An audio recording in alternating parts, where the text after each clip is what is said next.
Hi YouTuber, this is my knives that I received today in the mail. You have the buck and the cold steel Kudu.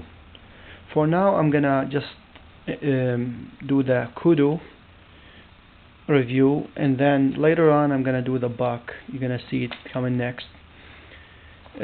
Kudu, it's a very common knife in the Middle East, and this is pretty much what I grew in the Middle East on.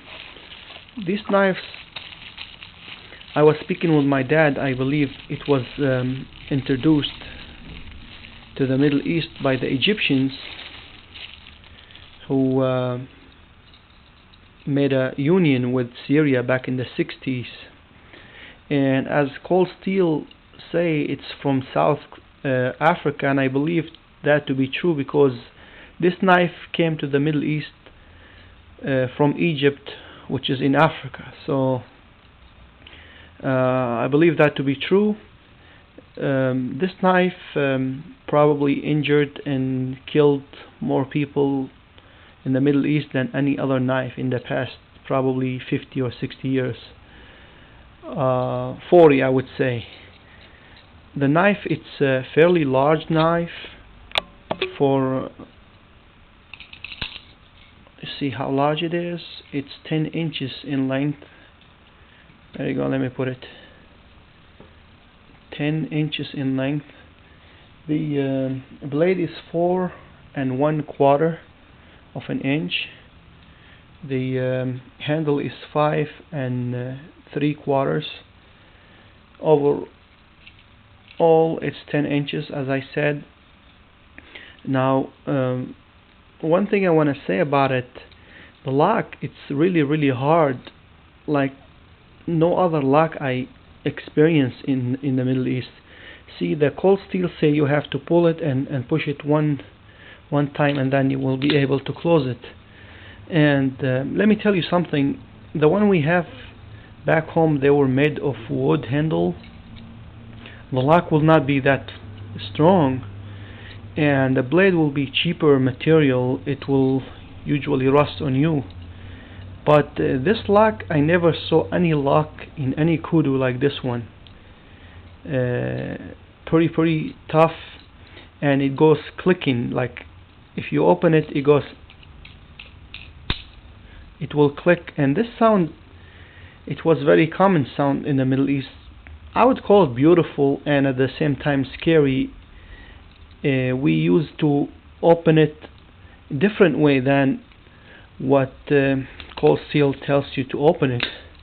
The traditional way with Kudu in the Middle East was to put the ring in the middle finger and your thumb right here, and just shake it hard and it will open. I tried it, I opened it one or twice, but it was really hard. I can do that while I'm looking at the camera, but it's easier, like I said, to open it with this notch right here. You put your nail and just you open it. It has really intimidating sound that it makes. The lock is solid, like I said. It doesn't move neither this way or this way, maybe a little bit, but from what I know about Kudus, this is the hardest one I saw. I mean, the toughest lock. And as cold steel was saying, it's much harder than any other regular blade. Let me just show you just how sharp it is. I don't think it's that sharp, but still, there we go. It's fairly sharp. There we go. Like I told you, I find it to be sharp in the end here, really sharp, more than the back. But again, for the price, guys, it's really good. There we go.